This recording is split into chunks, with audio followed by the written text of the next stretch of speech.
Selamat pagi Smart People, rangkuman berita ekonomi dan bisnis hadir menjadi pelengkap referensi informasi Anda. Kita jelang Quarter News selengkapnya.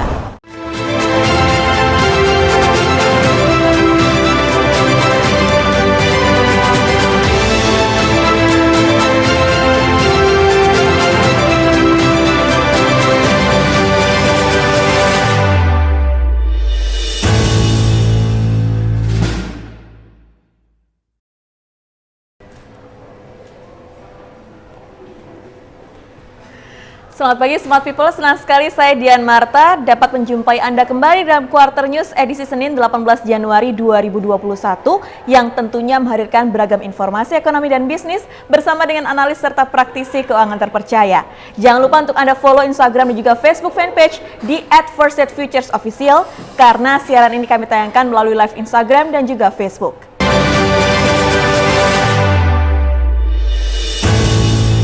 Smart People, dalam sepekan terakhir ada beberapa peristiwa penting yang menjadi perhatian dunia. Pertama tentang pertemuan FOMC Federal Reserve untuk pertama kalinya di tahun 2021, serta pidato Powell mengenai kebijakan fiskal moneter yang diambil The Fed.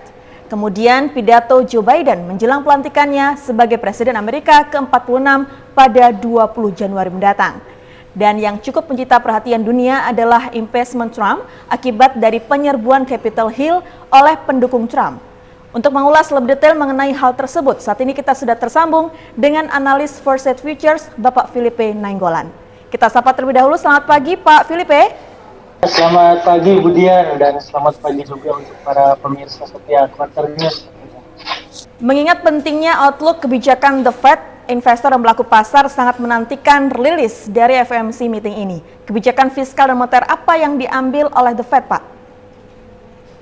Iya Dian, ya kita melihat ya ekonomi Amerika Serikat yang sangat membutuhkan kebijakan fiskal dan moneter ya yang stabil dan berkelanjutan di sepanjang tahun 2021 ini. Hal itu berdasarkan ya perlambatan ekonomi pada semester pertama ya kemarin sebelum mencapai rebound pada pertengahan tahun yang digerakkan oleh produksi vaksin tentunya. Dan kemudian juga kita lihat The Fed ini juga memperkirakan perlambatan ekonomi pada paruh pertama tahun 2021 ini tentunya tidak akan memerlukan perubahan ya. Kita bisa lihat tidak perlu memerlukan perubahan dalam kebijakan moneter selama prospek jangka panjang menengah ini. Dan juga kita bisa lihat ini infeksi COVID-19 yang masih melonjak di sebagian besar kota Amerika Serikat yang mendorong aktivitas ekonomi menjadi lambat.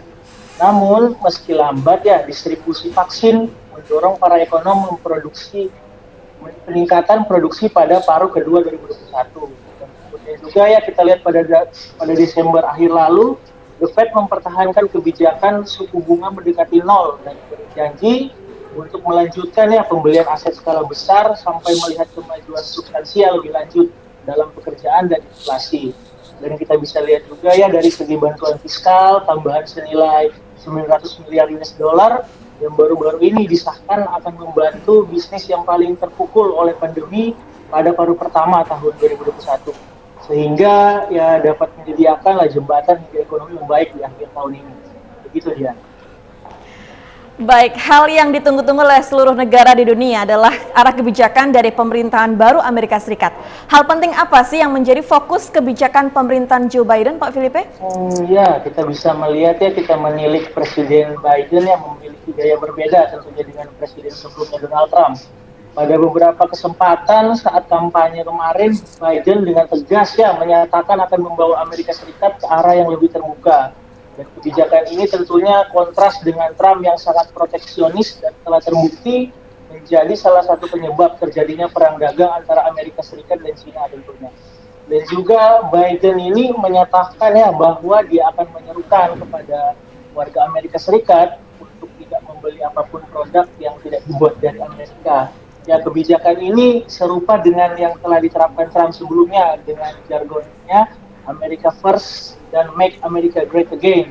Ya, dengan demikian janji akan membuat Amerika lebih terbuka di bidang ekonomi sepertinya bakal sulit terwujud karena yang diutamakan tetap pasar domestiknya, Dian. Kita bisa lihat Dian ya tentunya meski dalam program kedepannya Biden akan memberikan perhatian lebih dalam penanganan COVID-19.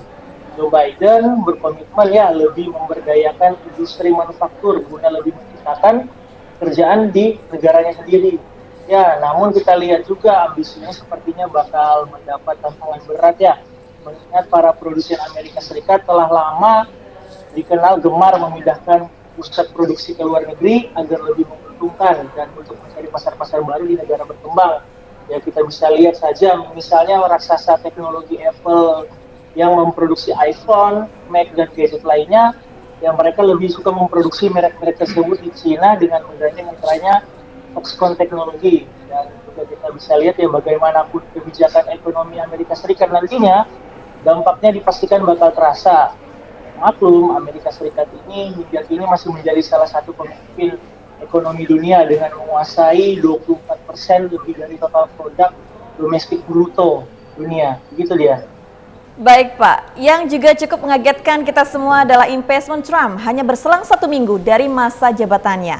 Bagaimana Pak Filipe melihat hal ini Pak? Nah ini yang kita bisa lihat ini ya tentu sangat ya mengagetkan juga untuk kita semua bahwa Donald Trump ini menjadi presiden Amerika Serikat yang pertama dalam sejarah yang istilahnya dimakzulkan 2 kali.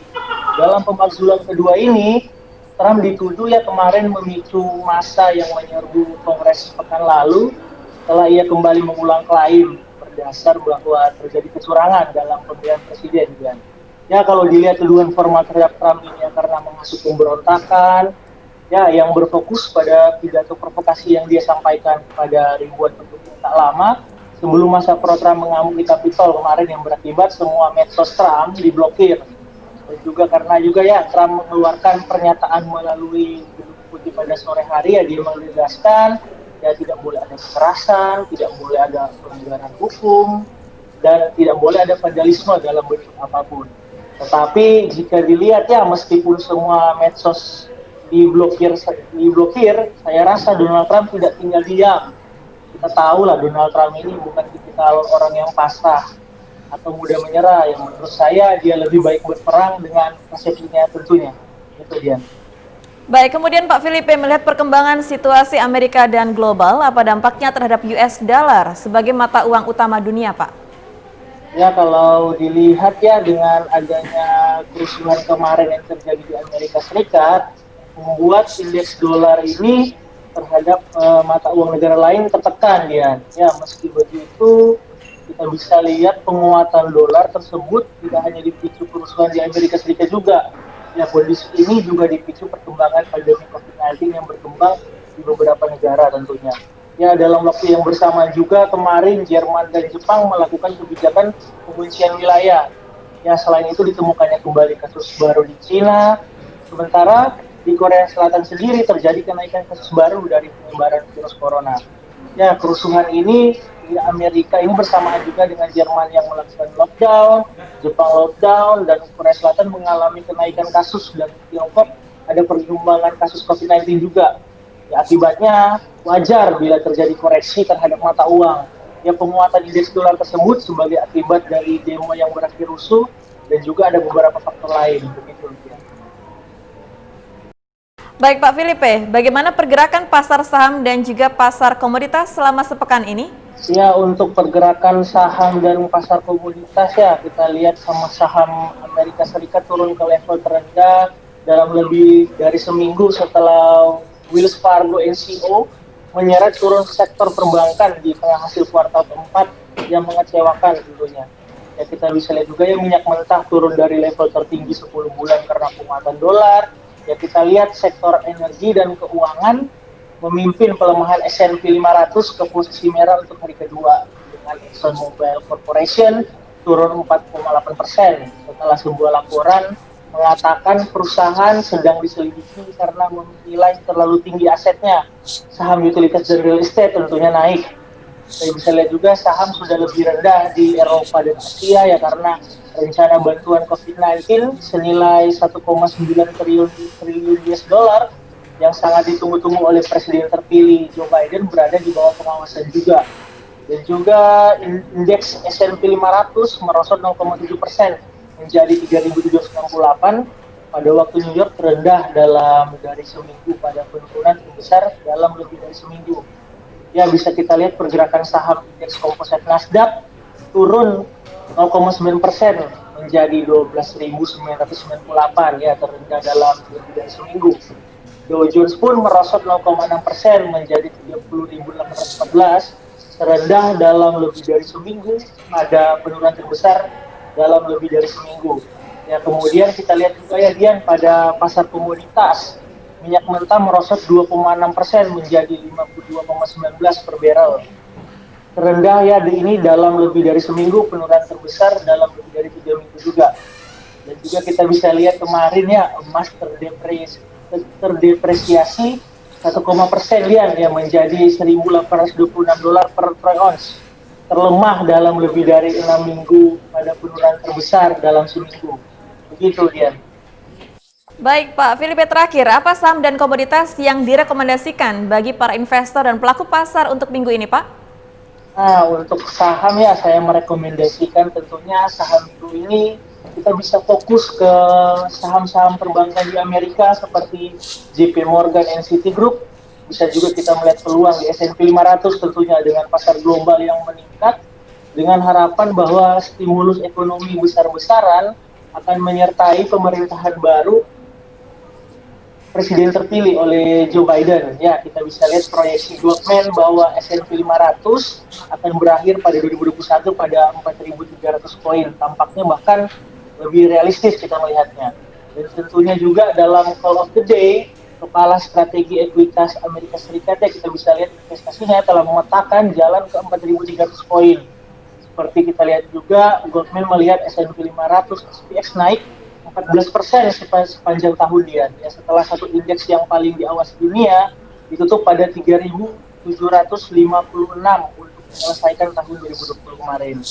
Dan juga pertumbuhan 7% lebih lanjut dalam indeks diproyeksikan untuk tahun 2002 menjadi 4.600. Ya, sekarang juga saya mau sarankan untuk komoditas ya. Ya, saya masih menyarankan kita di emas ya. Kenapa emas? Karena kita bisa lihat pada hari Kamis kemarin Presiden terpilih Joe Biden mengumumkan akan menggelontorkan paket stimulus fiskal senilai 1,9 triliun US dollar. Ya, tentunya kabar baik ya untuk emas ya.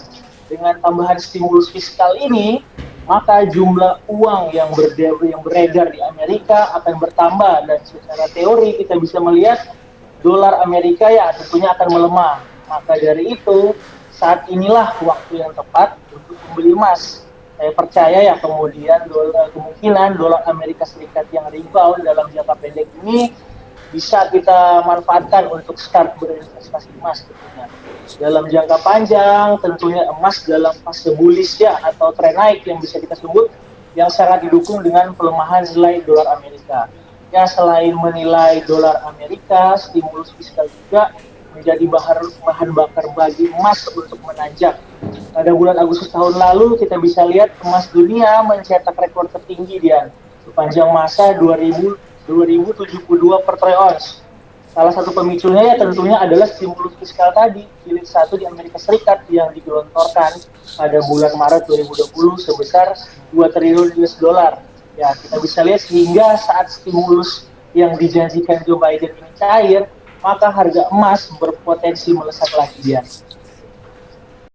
Baik, memang berita terkait stimulus yang diberikan oleh Joe Biden ini sangat ditunggu-tunggu oleh pasar ya Pak Filipe ya? Betul sekali, yang sangat ditunggu-tunggu.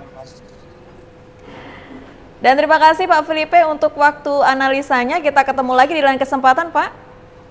Oke, stay safe, stay healthy. Demikian tadi perbincangan kami bersama dengan Filipe Nainggolan, analis dari PT First Aid Futures.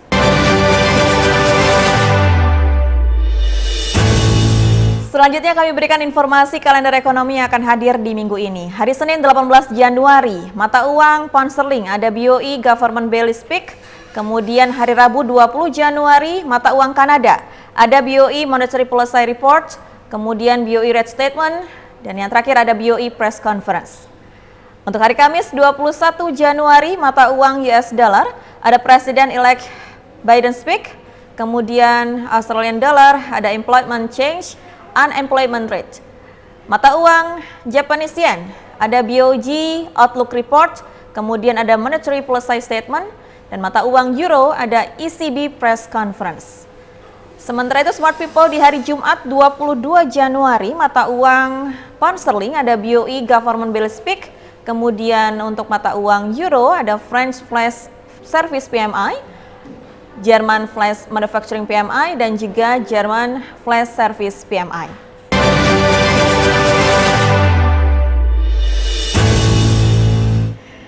Demikian tadi Quarter News edisi kali ini. Siaran ini akan kami tayangkan ulang di channel YouTube First State Futures. Jangan lupa like, comment, share, subscribe, dan nyalakan tanda loncengnya agar Anda tidak ketinggalan berbagai analisa ekonomi dunia bersama dengan analis dan praktisi keuangan terpercaya. Akhir kata, saya Dian Marta beserta kru yang bertugas pamit undur diri, patuhi protokol kesehatan dengan 3M. Mencuci tangan di air mengalir, memakai masker, dan menjauhi kerumunan. Selamat pagi dan sukses untuk Anda.